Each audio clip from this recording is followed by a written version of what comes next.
بسم اللہ الرحمن الرحیم فاذکرونی اذکرکم واشکروا لی ولا تکفرون. سو تم مجھے یاد کرو میں تمہیں یاد کروں اور میرا شکر ادا کرتے رہو اور میری ناشکری نہ کیا کرو. انسان سر سے لے کر پاؤں تک نعمتوں میں ڈوبا ہوا ہے. اللہ نے اتنا کچھ عطا کیا تو اس کا ہم پر حق ہے، وہ ہمارا محسن حقیقی ہے کہ ہم صبح اور شام اس کا ذکر کریں. یا ایہا الذین آمنوا اذکروا اللہ ذکرا کثیرا وسبحوہ بکرۃ واصیلا. صبح و شام اللہ کی عبادت، اللہ کی یاد، اللہ کو یاد کرنا، اس کی دی ہوئی نعمتوں پر شکر ادا کرنا کہ وہ ہمارا خالق اور مالک ہے. جب تک مسلمانوں نے اللہ کو یاد رکھا اللہ نے انہیں یاد رکھا، اور جس دن سے مسلمانوں نے اللہ کو بھلا دیا اللہ نے ان کو نظر انداز کر دیا. جب مسلمان اللہ کو یاد کرتے تھے، سجدوں میں رہتے تھے، تو اگرچہ دنیا ان کے پاس نہیں تھی لیکن سکون ان کے پاس تھا. اگرچہ فیسلٹیز ان کے پاس نہیں تھی، رہنے کو گھر پورے نہیں تھے، پہننے کو لباس پورے نہیں تھے، رزق وہ کھجور کھا کے گزارا کرتے تھے، لیکن اللہ کو نہیں بھولتے تھے. ان کے دل نور ایمان سے منور تھے. الا بذکر اللہ تطمئن القلوب. دلوں کا جو چین ہے وہ کس میں ہے؟ اللہ کے ذکر میں. ہم تو دبئی جاتے ہیں سکون ڈھونڈنے کے لیے، موراکو بھاگ رہے ہوتے ہیں، چھٹیاں منا رہے ہیں. کیا کر رہے ہیں جی؟ سکون ڈھونڈنے جا رہے ہیں. سٹریس بہت ہو گیا، ٹینشن بہت ہے لائف میں، تھوڑی سی آؤٹنگ ہو جائے، چھٹی ہو جائے، چلو دبئی چلتے ہیں وزٹ کرنے، سیر سپاٹے کرنے، سکون مل جائے.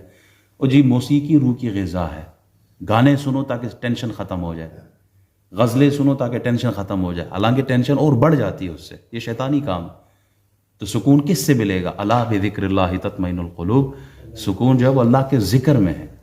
وہ جی لائف بڑی سٹریسفل ہے، ڈپریشن ہے، چلو سینما چلتے ہیں، تھیٹر چلتے ہیں، یہ چلتے ہیں، وہاں آگے پیچھے ان جگہوں پہ سکون ڈھونڈ رہے ہیں جہاں سکون ہے ہی نہیں.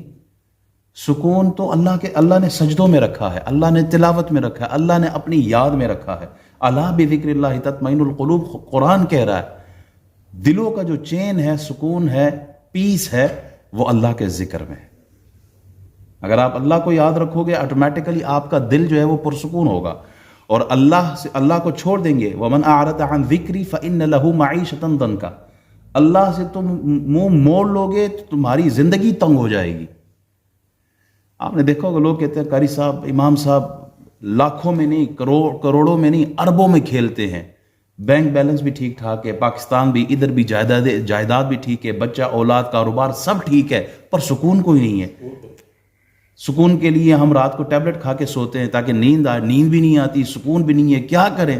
اور 5 وقت نماز پڑھتے ہو؟ نہیں، نماز تو میں کدی پڑھنا، جمعہ میں نہیں مس کرنا، الحمدللہ جمعہ تو میں پڑھنا، پر باقی نمازاں امام صاحب مس ہو جانیاں. تو پھر ذکر قدر لگو، تو پھر سکون کہاں سے ہو؟ جب ذکر ہی نہیں ہے اللہ کا تو پھر سکون کدھر سے ہو؟ ہفتے کے ہفتے جمعہ خان آپ بنے ہو، جمعے کی نماز پڑھتے ہو، باقی 5 نمازیں پڑھتے نہیں، اللہ کو یاد کرتے نہیں ہیں، سب کچھ ہوگا آپ کے پاس لیکن سکون نہیں ہوگا. تو اللہ فرماتا ہے سکون کہاں ہے؟ سکون میرے ذکر میں. فاذکرونی اذکرکم. تم مجھے یاد کرو میں تمہیں یاد کروں گا. وہ حضرت ابو عثمان رحمۃ اللہ علیہ وہ فرماتے تھے، لوگوں سے انہوں نے کہا کہ مجھے پتہ ہے اللہ مجھے کب یاد کرتا ہے. لوگوں نے کہا یہ بہت بڑا دعویٰ آپ کر رہے ہیں، اللہ آپ کو یاد کرے؟ کہا مجھے پتہ ہے اللہ مجھے یاد کرتا ہے، اور وہ کون سا ٹائم ہے جو وہ مجھے یاد کرتا ہے یہ بھی مجھے پتہ ہے. تو انہوں نے کہا آپ کو کیسے پتہ کہ اللہ آپ کو یاد کرتا ہے؟ کیا قرآن کی آیت پر ایمان نہیں ہے؟ اللہ فرماتا ہے فاذکرونی اذکرکم. تم مجھے یاد کرو میں تمہیں یاد کروں گا. تم مجھے یاد کرو میں تمہیں یاد کروں گا. تم مجھے تنہائی میں یاد کرو میں تنہائی میں یاد کروں گا. تم مجھے مجلس میں یاد کرو میں تمہیں بہترین مجلس میں یاد کروں گا. ملائکہ کی مجلس ہو، انبیاء کی مجلس ہو، میں تمہیں وہاں یاد کروں گا. جو اللہ کی طرف چلتا ہے اللہ کی رحمت اس کی طرف دوڑتی ہے. تم ایک بالش آتے ہو وہ ایک بازو آتا ہے، تم چل کے جاؤ وہ دوڑ کے، اس کی رحمت دوڑ کے تمہاری طرف آتی ہے. کیوں؟ کہا تم مجھے یاد کر کے تو دیکھو. فاذکرونی اذکرکم واذکروا اللہ کثیرا لعلکم تفلحون. اگر تم کامیابی چاہتے ہو کہ تمہاری لائف سکسیسفل ہو تو اللہ کا ذکر کثرت سے کرو. جو اللہ کا ذکر کثرت سے کرتا ہے وہی لوگ کامیاب ہو جاتے ہیں. کامیابی انہی کی ہے جو اللہ کو یاد کرتے ہیں. کہا ہر چیز کی دیکھو زنگ پکڑ لیتے، ہر چیز کی کوئی نہ کوئی زنگ ایسی چیز ہوتی، زنگ آلود ہو جاتی ہے. اس کا زنگ کیسے دور کرے؟ لوہے کو زنگ لگ جائے تو ہم کیا کرتے ہیں؟ اس کا زنگ دور کرنے کے لیے سامان ڈھونڈتے ہیں. کہا دل کو بھی زنگ لگتا ہے. تو دل کا زنگ کیسے دور ہو؟ اللہ کے ذکر، اللہ کے ذکر کے ساتھ۔ اللہ کا ذکر ہوتا ہے تو یہ زنگ دور ہو جاتا ہے۔ ہر چیز کو کوئی نہ کوئی پالش کرنے والی چیز ہوتی ہے، کہا دل کو پالش کرنا ہے تو اللہ کا ذکر کرو۔ جب اللہ کا ذکر ہوتا ہے تو فرشتے آتے ہیں، فرشتے ایسی مجلس ڈھونڈتے ہیں کہاں پر ایسی محفل ہو رہی ہے جہاں اللہ کا ذکر ہوتا ہے، ڈھونڈ رہے ہوتے ہیں، زمین پہ پھر رہے ہوتے ہیں۔ جہاں ان کو محفل مل جاتی ہے تو وہ اس کو گھیر لیتے ہیں، گھیر لیتے ہیں، اور پھر جب اللہ کے پاس آتے ہیں، اللہ ہم نے وہاں تیرے بندے کو دیکھا وہ ذکر کر رہے ہیں، کہا ان سب کو تم گواہ رہو میں نے سب کی مغفرت کر دی۔ فرشتے کہتے ہیں اللہ وہاں ایک آدمی ایسا بھی تھا جو ذکر کرنے نہیں آیا تھا، ویسے ہی آیا تھا کسی اور کام سے، اس کا مقصد، اس کی انٹینشن وہ ذکر والی نہیں تھی، کسی کام سے آیا تھا، بس وہاں سے گزر رہا تھا، کہا ان ذکر والوں کے صدقے اس کی بھی مغفرت کر دی ہے۔ اللہ اتنا رحیم ہے، اللہ اتنا کریم ہے، اللہ بہت محبت کرتا ہے۔ نبی کریم صلی اللہ علیہ وسلم ارشاد فرماتے ہیں کہ بے شک دنیا اور جو کچھ اس میں ہے یہ ملعون ہے سوائے چار چیزوں کے، یعنی دنیا کی جو نحوست ہے، جو دنیا کی تباہی ہے، اس سے اگر بچنا ہے تو چار کام کرو۔ کہا وہ کیا ہے؟ رسول اللہ صلی اللہ علیہ وسلم فرماتے ہیں ایک یہ کہ اللہ کا ذکر کرو، اللہ کا ذکر کرو، دنیا کی لعنت سے محفوظ رہو گے، دنیا کی تباہی سے محفوظ رہو گے۔ دنیا بندے کو تباہ کر دیتی ہے لیکن جو اللہ کا ذکر کرتا ہے وہ بچ جاتا ہے۔ دوسرا کہا جو اللہ کا ذکر کرنے والے لوگ ہیں ان کی صحبت میں رہو، صحبت صالح ترا صالح کند، کہ اگر آپ صالحین کی مجلس میں بیٹھیں گے نا، عطر والے کے پاس جائیں، عطر نہ بھی خریدے تو آپ خوشبو لے کے ضرور آئیں گے، تو ان کی مجلس میں جائے، وہاں بیٹھے، آپ پر آٹومیٹیکلی ان کا اثر ہوگا آپ کی روح پر۔ تو کہا اگر دنیا کی لعنت سے بچنا ہے ذکر کرو یا ذکر والوں کی صحبت میں رہو۔ تیسرا فرمایا علماء کی مجلس میں بیٹھو۔ علماء، یہ العلماء ورثۃ الانبیاء، یہ وارثین ہیں انبیاء کے، ان کی محفل میں بیٹھیں گے آپ کی روح کو طہارت ملے گی، آپ کی نظروں کو طہارت ملے گی، آپ کی زبان کو پاکیزگی ملے گی، علم بولیں گے، آپ علم سنیں گے تو علم بولیں گے۔ اگر گھٹیا کلام سنیں گے تو زبان پہ گھٹیا کلام جاری ہوگا، اگر تلاوت سنیں گے تو زبان پہ تلاوت جاری ہوگی، نعت سنیں گے تو آٹومیٹیکلی زبان پہ نعت جاری ہوگی، اچھی بات سنیں گے تو آپ کی زبان سے اچھی بات نکلے گی۔ اس لیے کہتے ہیں نا کہ اچھے لوگوں کی صحبت میں رہو۔ اس کی وجہ کیا ہے؟ اچھے لوگوں کی صحبت میں رہیں گے، اچھی باتیں سنیں گے، اچھے اعمال کی طرف رغبت ہوگی۔ صالحین کی مجلس میں بیٹھیں گے، وہ نمازیں پڑھیں گے، وہ روزے رکھیں گے، وہ تلاوت کریں گے، ان کا اثر آپ کی ذات پر ہوگا۔ آپ بھی نہ بھی چاہیں گے نا تو آپ کی زبان سے اچھی باتیں نکلیں گی۔ تو فرمایا علماء کی مجلس میں بیٹھو۔ چوتھی بات، اپنی زندگی کو علم حاصل کرنے میں لگاؤ۔ یہ چار کام کریں گے، علم نافع حاصل کریں گے، علماء کی مجلس میں رہیں گے، صالحین کی مجلس میں رہیں گے اور ذکر کریں گے، تو آپ دنیا کی جو لعنت ہے اس سے محفوظ ہو جائیں گے۔ اللہ ہم سب کی حفاظت فرمائے۔ وہ اللہ اللہ کرنے سے اللہ ملتا ہے۔ لوگ کہتے ہیں نا اللہ اللہ کرنے سے کیا ملتا ہے؟ وہ شیخ شبلی رحمۃ اللہ علیہ کی مجلس میں بو علی سی نا، بڑا دانشور تھا، فلاسفر تھا، وہ دیکھا کہ لوگ بیٹھے ہیں، یہ صوفیہ، ان کا ذکر کرنے کا طریقہ تھا اللہ اللہ اللہ، یاد کرتے ہیں اللہ کو۔ تو وہ بو علی سی نا، انہوں نے کہا یہ کیا کرتے ہو؟ جیسے آج کے نوجوان کہتے ہیں نا، تو پڑھے لکھ جائیں تو کہتے ہیں what you doing, why you saying Allah Allah Allah, what you gonna get from this؟ کیا حاصل کر لو گے؟ کیا ہوتا ہے اللہ اللہ کرنے سے؟ تو شیخ شبلی نے اس کو بہت سمجھایا، والی سینا کو کہا کہ اس کا یہ فائدہ ہے، اس کا یہ فائدہ، یہ اللہ اللہ کریں گے تو یہ ہوگا۔ وہ نہیں سمجھنے لگا، ان کو سمجھ ہی کوئی نہیں ہے۔ تو آپ نے کہا وہ گدھے، تجھے نہیں سمجھ میں آئے گا۔ بڑی مجلس میں اتنے بڑے دانشور کو گدھا کا، اس کا رنگ سرخ، غصہ، چہرے پہ اس کا غصہ ہے اور حالت بڑی خراب ہوئی۔ تو آپ نے کہا دیکھو، ایک گدھے کا نام میں نے کیا لیا، تیرا مزاج بدل گیا، تیرا چہرہ بدل گیا، تیرا رنگ بدل گیا، تجھ پہ غصہ آ گیا۔ صرف گدھا کہا، ایک نام لیا، اتنی ساری چیزیں بدل گئی ہیں۔ اگر ہم اللہ کا نام لے، اس ذات کا نام لے جو دلوں پہ قادر ہے، دلوں کو بدلتا ہے، ہم اللہ اللہ کہتے ہیں تو اس کا بھی اثر ہوتا ہے، اس نام میں اللہ نے تاثیر رکھی ہے۔ ہم اللہ کا نام اسی لیے پکارتے ہیں کہ روح کو تازگی نصیب ہو، نظروں کو پاکیزگی نصیب ہو۔ ہم اللہ اللہ اسی لیے کرتے ہیں کہ ہمیں اس کا قرب نصیب ہو۔ تو اللہ اللہ کرنے سے اللہ کا قرب نصیب ہوتا ہے۔ یا ایھا الذین آمنوا لا تلہکم اموالکم ولا اولادکم عن ذکر اللہ ومن یفعل ذلک فاولئک هم الخاسرون۔ اے ایمان والو، اولاد اور مال یہ فتنہ ہے، لا تلہکم اموالکم ولا اولادکم عن ذکر اللہ، کہ تمہیں ہلاکت میں نہ ڈال دے یہ مال اور اولاد، چونکہ یہ ٹیسٹ ہے آدمی کے لیے۔ مال آدمی کمانے کے لیے جائز ناجائز سائڈ پہ کر دیتا ہے، اولاد کے لیے آدمی حرام راستے پہ بھی چلا جاتا ہے کہ مجھے اولاد کی ضروریات کو، ان کی نیڈز کو پورا کرنا ہے، وہ پھر ہر قربانی کے دینے کے لیے تیار ہوتا ہے، 24 گھنٹے کام کرتا ہے، بھائی تھکاوٹ میں اپنی اولاد کے لیے کما رہا ہوں، اپنے گھر والوں کے لیے کما رہا ہوں۔ تو اللہ فرماتا ہے کہیں تمہیں یہ مال اور اولاد یہ تمہیں ہلاکت میں نہ ڈال دے۔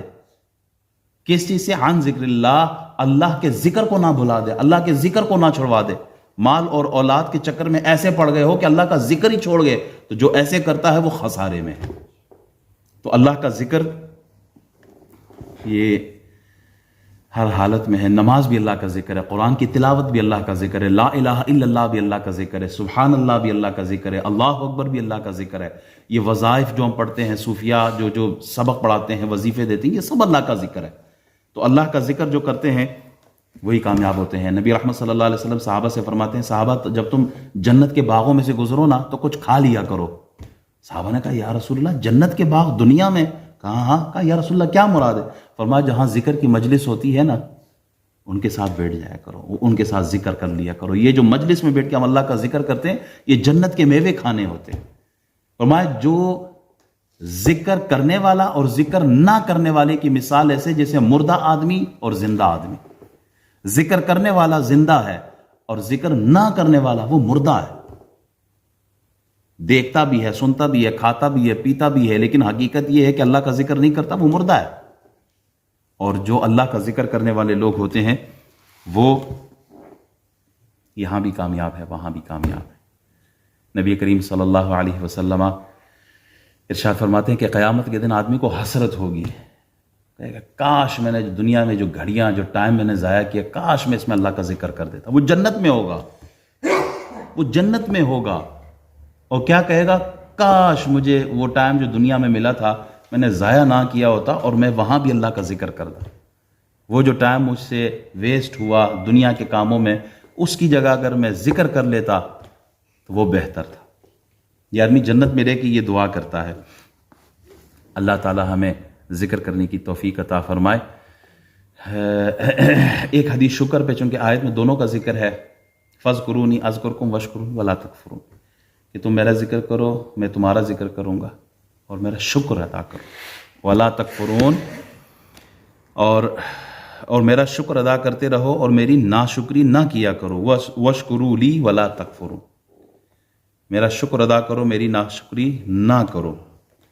نبی اکرم صلی اللہ علیہ وسلم ارشاد فرماتے ہیں جس آدمی میں 3 باتیں ہوں، جس آدمی میں 3 باتیں ہوں، اللہ اسے اپنی پناہ میں رکھتا ہے اور اس پر اپنی رحمت کا سایہ ڈالتا ہے اور اسے اپنی محبت میں داخل کرتا ہے۔ پناہ دیتا ہے، رحمت کا سایہ دیتا ہے اور اپنی محبت میں داخل فرما لیتا ہے۔ تو صحابہ نے عرض کی یا رسول اللہ وہ کون سی 3 باتیں ہیں، کون سے 3 کام ہیں؟ فرمایا بندے کو نعمت ملے تو اس پہ شکر ادا کرے۔ ایک کام، بندے کو کوئی نعمت ملے، یہ پانی نعمت ہے، پانی ہم پی لیتے ہیں تو آخر میں کیا کہنا چاہیے؟ الحمدللہ، اللہ تیرا شکر ہے، الحمدللہ۔ کھانا کھاتے ہیں، الحمدللہ۔ کوئی بھی نعمت ملے الحمدللہ، اللہ کا شکر ادا کیا کرے، اللہ اس سے بہت خوش ہوتا ہے۔ دوسرا فرمایا کسی کو سزا دے سکتے ہو، قادر ہو، اپنا بدلہ لے سکتے ہو، لیکن معاف کر دو۔ بڑا مشکل کام ہے، بڑا مشکل کام ہے۔ کوئی آپ کے ساتھ زیادتی کرے، آپ چاہتے ہیں کہ اس سے بدلہ لے، کوئی آپ کی انسلٹ کرے، آپ چاہتے ہیں کہ اس کو سبق سکھائے، کوئی آپ کو کہیں پر بھی کوئی نقصان پہنچائے تو آپ چاہتے ہیں کہ اس کو بھی نقصان پہنچائے، لیکن نبی اکرم صلی اللہ علیہ وسلم فرماتے ہیں کہ تم قادر ہو، تمہارے پاس طاقت بھی ہے، قوت بھی ہے، وقت بھی ہے، موقع بھی ہے، سب کچھ ہے، تم بدلہ لے سکتے ہو، لیکن تم کہتے ہو معاف کیا اللہ کے واسطے، اللہ کو راضی کرنے کے لیے۔ کہا یہ دوسرا کام ہے۔ اور تیسرا کام، جب بھی آدمی کو کوئی غصہ آئے نا، غصے کو پی جائے۔ فرمایا یہ 3 کام جو کر لیتا ہے اللہ کی رضا کے لیے تو پھر اللہ اسے اپنی پناہ میں رکھتا ہے، اللہ تعالیٰ اسے اپنی رحمت کے سائے میں رکھتا ہے اور اللہ تعالیٰ اسے اپنی محبت میں داخل فرما لیتا ہے۔ تو 3 کام کون سے ہیں؟ کون سی 3 کام ہیں؟ بابوں کو غصہ آتا بھی بہت ہے۔ غصے کو پی جانا، نمبر 2 معاف کر دینا، ماشاءاللہ، اور نمبر 3 شکر ادا کرنا۔ الحمدللہ، شکر ادا کرے غصے کو پی جایا کریں، لوگوں کو معاف کریں. یہ 3 کام اگر ہم اپنی زندگی میں رکھیں، یقین کریں کمیونٹی میں پیس رہے، خاندان میں پیس رہے، گھر میں پیسفل رہے آدمی، سارے ٹینشن ختم ہو جائے. ہر آدمی اگر دوسرے کی غلطی پہ صرف نظر کرے، معاف کر دیا کرے، جھگڑے ہی ختم ہو جائے. ہر آدمی اگر اپنا غصہ پی لیا کرے تو نفرت ہی ختم ہو جائے.